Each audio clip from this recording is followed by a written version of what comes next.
back students to DBMS lab with mini project. So today we will learn how to install MySQL on Termux. Okay, so we will execute the queries which we have seen in the previous class, like creating a table, inserting values into the table, altering the table, updating the table, and also usage of aggregate functions, right? We have studied in the previous class. All of them we will try to implement on Termux today using MySQL. So Termux we were using to work with Unix commands. So now we see in Unix operating system MySQL comes built in. So in terminal also you can install the MySQL. Which is Termux here. So we can install MySQL also on Termux. So let us see how you can install Termux on MySQL. The steps you need to follow is you have to execute on the command prompt. See dollar when symbol comes, yeah, that is the command prompt where you can execute the commands. So dollar apt update you need to execute. You can do it parallelly with me. Apt update, then apt upgrade, then it will execute the command, then apt install MariaDB, apt install MariaDB, so it will install the database. After this you need to change to the directory /data cd for change directory, right? /data mux. So here you need to go from data to data. This is under, see, this is starting from root. Under root we have data, under data we have another data subdirectory, under data we have com.termux, then files, then user, then etc. So you need to go to that directory, type this, you will enter into that directory, then mkdir, you have to create a directory called myconf.d, mycnf.d you have to create. If it is already there, it will say it is already existing. Okay, if this directory is already there created on your Termux, it will say directory already exists, so then you need not have to create it. Next you say mysql underscore install underscore db, execute it, then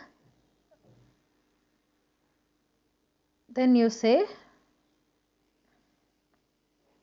okay, one step is missed here. You can, after this mysql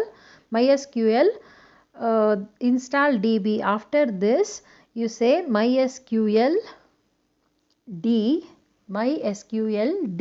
underscore save underscore u, mysql d underscore save, sorry, that is the command, mysql d underscore save, that is the command, leave a space, then say -u option, then space, then type root, and then say ampersand. Okay, then say ampersand. Ampersand when you give at the end of the command, it means that you are running this command on the background. Okay, you are running this command on the background. Okay, then you execute, after that you execute MySQL, then the MySQL prompt will be appearing, then you say show databases. Okay, then you say show databases, then it will display all the databases which are created there. Okay, this is how you install MySQL on Termux. Okay, then you can start working with MySQL. You can type the queries, any query, creating, inserting, deleting, whatever the operations you want to perform on database you perform, and then you say exit to come out of the MySQL. Okay, you say exit to come out of the MySQL, then it will come back to the command prompt, dollar prompt. Okay, so that is how you execute the you install the Termux on MySQL. Let us see a video which will tell you how this Termux is installed. Okay. Okay, now let us see how to install the MySQL on Termux. Now we have to type apt update, then type apt upgrade,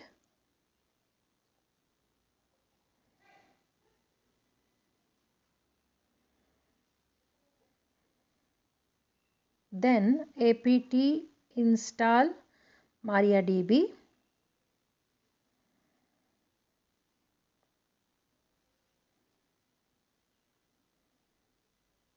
it will take some time to install the database.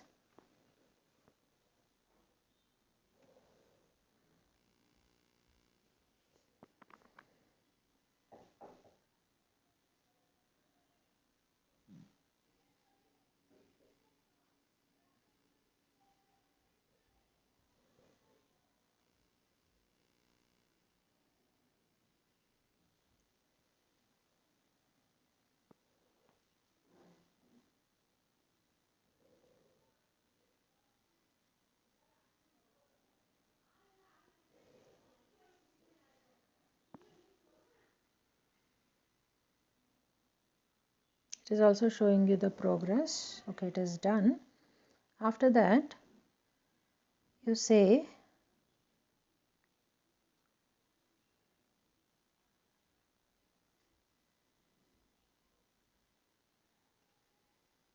cd, you have to change the directory, say cd slash data slash com dot termux slash files slash usr slash etc. Now it will be changed to that directory. You can see apt is there. Then you say make directory my.cnf.d. If it is already there, it will say the directory already exists, then you need not have to create, you can move on.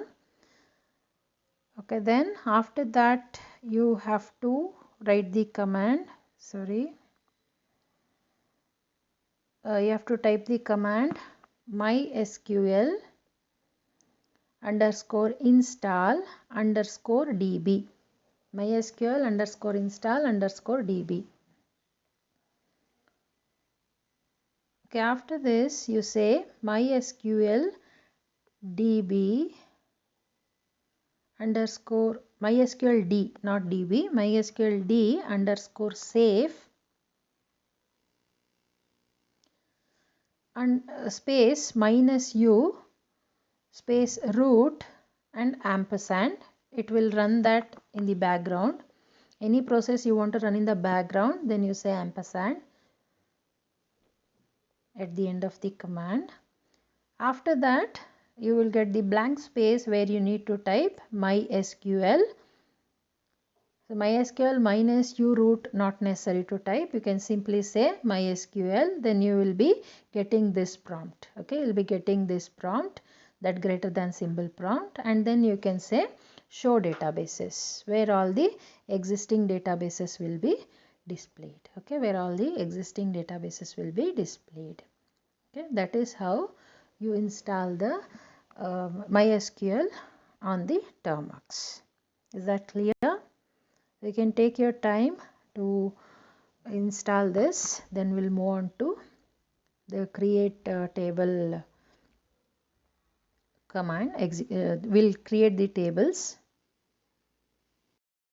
Okay, in the previous class we have seen how to create the table, right? So you can use the data types, you can use some fields and their respective data types.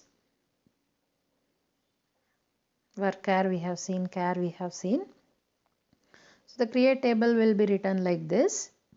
Create table, so you can see here create table student, create table student parenthesis. So you can type this same query in the Termux parenthesis, then you will start typing the attributes within the table you need to create. You will create the USN of the student, which is of type varchar, and It is a primary key. You know what is a primary key, right? Primary key is a field in the table where it will be having the unique identification for the entire table. So like many students may be there of the same name, of the same percentage, same date of birth, isn't it? So how will we differentiate students of same name or same data? Will be giving them a unique identification number, which is USN, university seat number, by which we will uniquely identify each student. Okay, then we'll give name of the student, which is varchar and is not null because it shouldn't be null. Okay, then phone number, big int, because it consists of 10 digits, so it should be a big int. Then date of birth of type date. See here, the date in MySQL is of the format YYYY. That means 4 digits of the year. That means 2020. Okay. Then you need to put a hyphen. Then MM. That means 2 digits month. Then hyphen. Then DD. That means date. Okay. DD. That means date. 2 digits date. 4 digits year, 2020 or 1998, 1995, like that you can give. Then 2 digits month, that is 012, 0102 you have to give. Then till 12 you can give. Then 2 digits date, 01, 02, 03, etc. 25, 26 up to 31 you can give the date. Okay, so that is how you give the date. Then finally the percentage is of type float, so it can be a floating point value. Okay, so this is how you create the table. Okay, this is how you create the table. Create table student, then give the attributes. These are all the attributes of the student and their respective data types and some constraints. Okay, whether it is a primary key or not null, or we can also give foreign key. So like last class I think it has been told what is a foreign key. So that also you can give. Okay, we'll see that later. So this is how you create the tables. Okay, so let us see on Termux how to create a table. Okay, once you install the MySQL, so when you enter into Termux, it will give you the $prompt, command prompt. So here you can say MySQL to enter into MySQL prompt. Now it will give you MySQL prompt. Okay, it will give you MySQL prompt and you can type the query here. So let us create the table. Create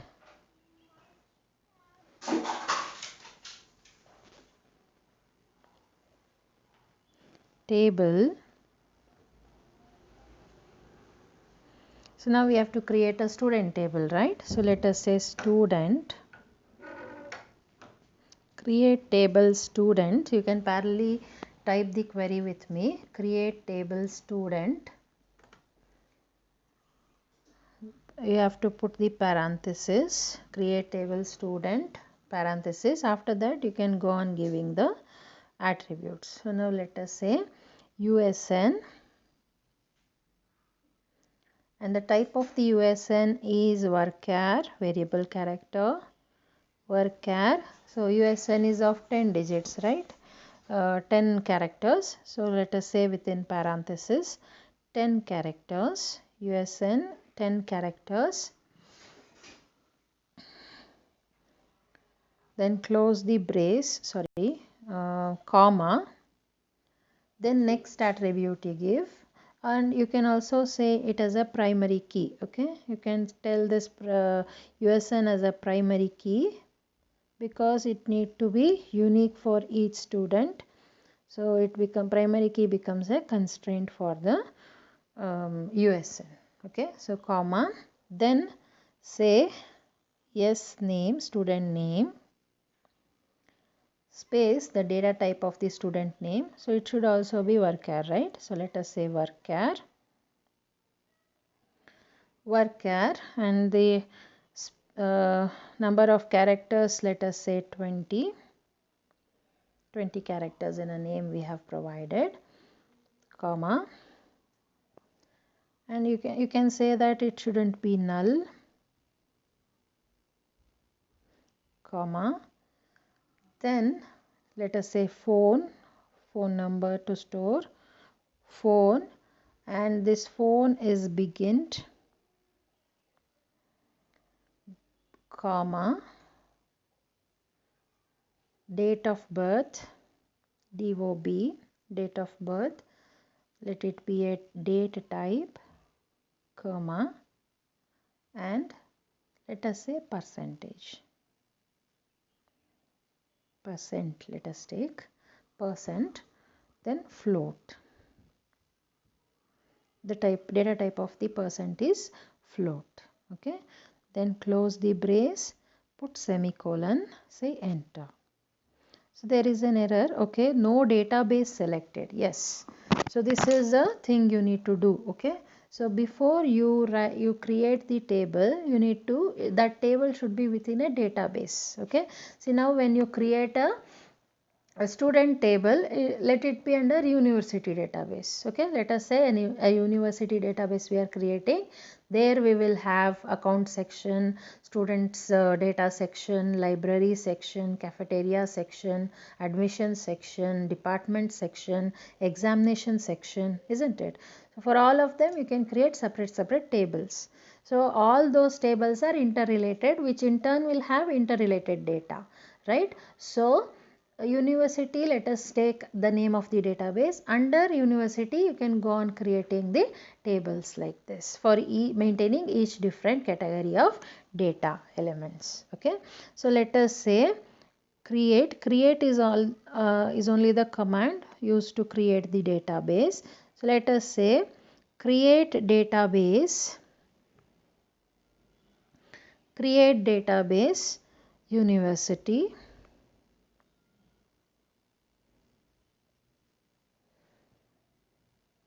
semicolon, enter.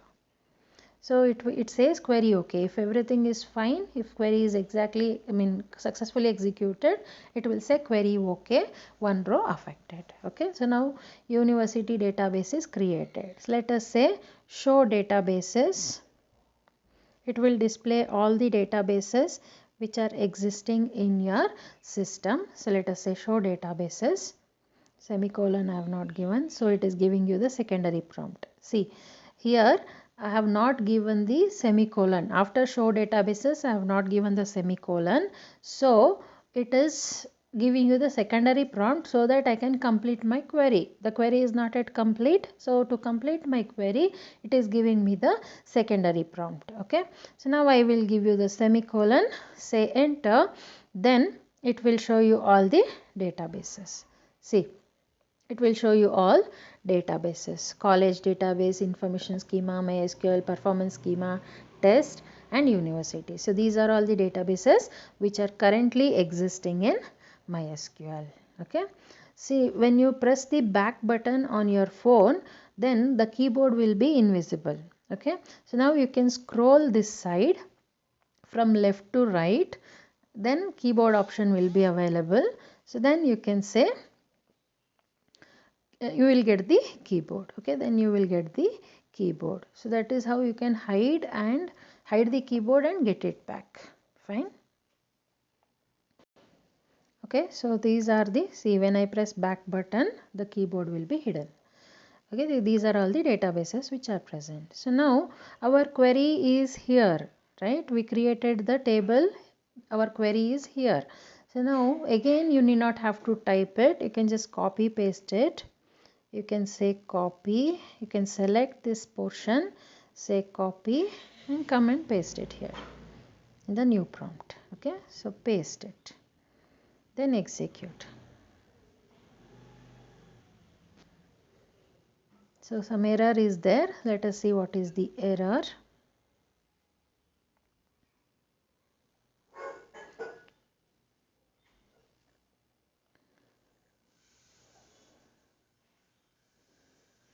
Okay, no database selected again. We have created but we have not selected, right? The database we have created but not selected. So let us say use. Use is a command which is used for selecting the database. Okay, so use university. We just have created but we have not started using it. So let us say use university. Now after this, whatever the tables you create will be stored under university database. Okay. Okay, database changed. See, previously it was none here. You can see none here, the database, but now it has become university because we have started using university database. Okay, so it changed to university. Okay, now you can paste the query here, create query, say enter. Okay, no errors, then it will say query okay, 0 rows affected. So create table student, that means student table creation is successful. Okay, you have successfully created the student table. If there are any mistakes, like you have not closed the parenthesis, you have not put a comma, or some other grammatical mistakes, syntactical mistakes if you have done, then it will show you the error and it will show you where the error is exactly present. Also that portion also it will show you. You can go to that place and you can change it and you can copy paste a portion of which also you can copy paste. Okay, so suppose let us say there is some let us say in this not null portion you have not given a space in between not and null, continuously you have typed not null, then it will give you error because it is a keyword, right? So it cannot be complete not null, a single word.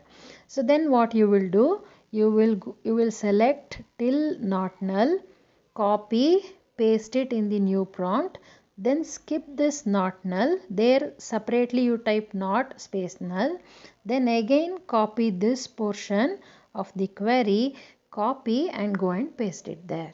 Okay, so likewise you need not have to type every time, copy paste will work here. Okay, so if you have successfully executed this query, take a screenshot. Okay, later for creation of the report it will be helpful, you can take the screenshot. Those who are working in the laptop, take your screenshots. You know how to take, right? There is a key in your keyboard like print screen. Okay, so which will be probably in the top row right side, print